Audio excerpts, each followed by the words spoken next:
सांस तक यह अहंकार भीतर से उखड़ नहीं सकता है अगर सच्चे सद्गुरु नहीं मिले तो, कि मैं सबसे बड़ा भक्त हूं।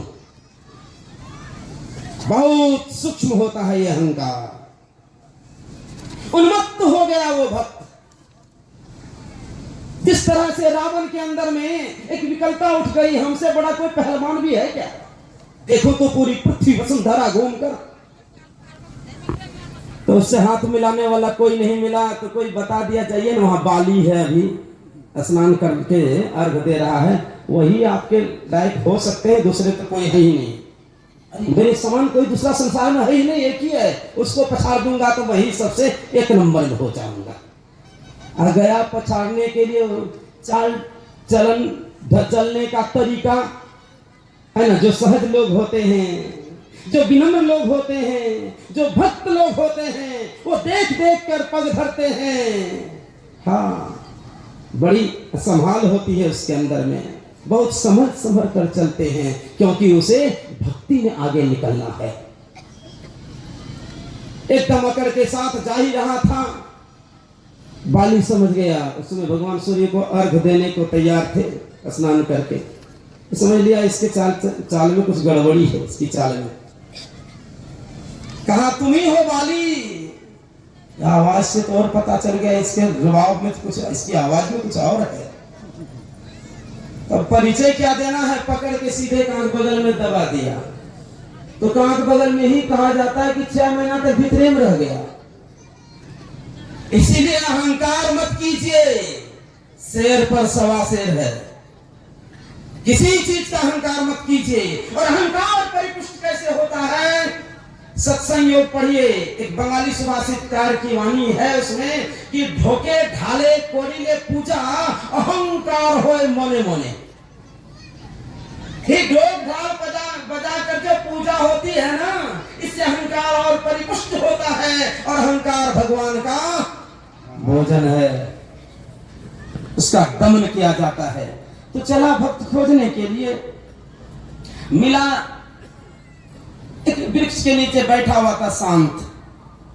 कहा क्या बात है भाई, गजब चल रहे हो?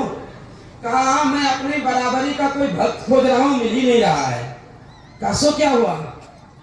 कहा कि मैं अभी भगवान से के पास से आ रहा हूं, उनकी डायरी देखकर मेरा नाम सबसे पहले है, तो और कोई है ऐसा अहंकार वाला, ऐसा दिमाग वाला जो समझता हो हम सबसे बड़े भक्त हैं, उसी को हम अपना परिचय देने के लिए आए हैं कि उस डायरी को जाकर देखो जिसमें मेरा नाम 1 नंबर में है। तो महात्मा जी संत थे, उन्होंने कहा अरे तुम धोखा खा गए हो, जाओ फिर से भगवान के पास। और मुख्य भक्तों की जो सूची है ना, जो पॉकेट डायरी है, जो छोटी सी डायरी है, उसमें मुख्य मुख्य भक्त हैं, और उसी में जो अच्छे भक्त हैं, सच्चे भक्त हैं भगवान के, उसी में उसकी सूची है, जाकर देखो। कहा कि ऐसी बात है, तुरंत चला गया और भगवान को जाकर जिज्ञासा कर दी कि वो डायरी कहाँ है, जिसमें कहाँ है। तब भगवान तुरंत निकाल के उनको देते हैं, लिखिए यही डायरी है। और उसमें उन्होंने देखा तो वही भक्त का नाम था जिस भक्त से वो मिल के आ रहा था। इनका तो नाम का पता भी नहीं चला। शरीरम स्वरूपम तथा वा कलत्रम यशश्चारि चित्रम धनम मेरुतुल्यम स्वदेशेषु मान्यम विदेशेषु धन्यम सदाचार वृत्तेषु मत्तो न चान्यम। इतनी बड़ी उपलब्धि, इतनी सुंदरता की कामदेव का सर झुक जाए, इतना बड़ा परिवार, पारिवारिक तालमेल की कहने की बात किया है, सभी आज्ञाकारी हों, समृद्धि इतनी कि हिमालय की चोटी से ज्यादा हो।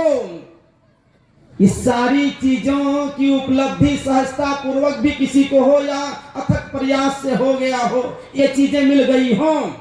कहा गुरु के चरणों में अगर प्रेम नहीं है तो अच्छे लोगों की गिनती में भी आगे स्थान रखने वाला सदाचार वृत्तेषु मत्तो न चान्यम, जिसको स्वदेश में भी जिसकी जय जयकार होती हो और विदेश में भी जिसके गुणों की गाथा गाई जाती हो।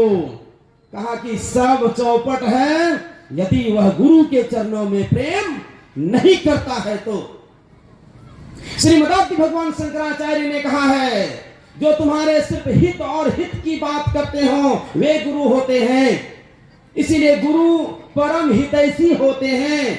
गुरु के बिना भक्ति पक्ष को नहीं समझ सकते। तो किसी जाति में, किसी पाते में, किसी रूप रंग का हो, तकिया बाहर से गोरा काला, वो लाल पीला हरा कोई रंग का होता है, भीतर में रुई एक रंग की रहती है। ठीक उसी तरह से मनुष्य बाहर से गोरा काला भला बुरा सब तरह का होता है, लेकिन भीतर में रहने वाला चेतन तत्व, वह परमात्मा तत्व एक जैसा होता है। इसीलिए रूप में नहीं स्वरूप में आइए, तभी एकता होगी। तो भक्ति करने वाले बड़े विनम्र होते हैं। भगवान को भक्ति प्रिय है और भक्ति का पक्ष 9 तरह से गिनती करके रख दिया गया है। बाकी प्रवक्ताओं से सुनेंगे।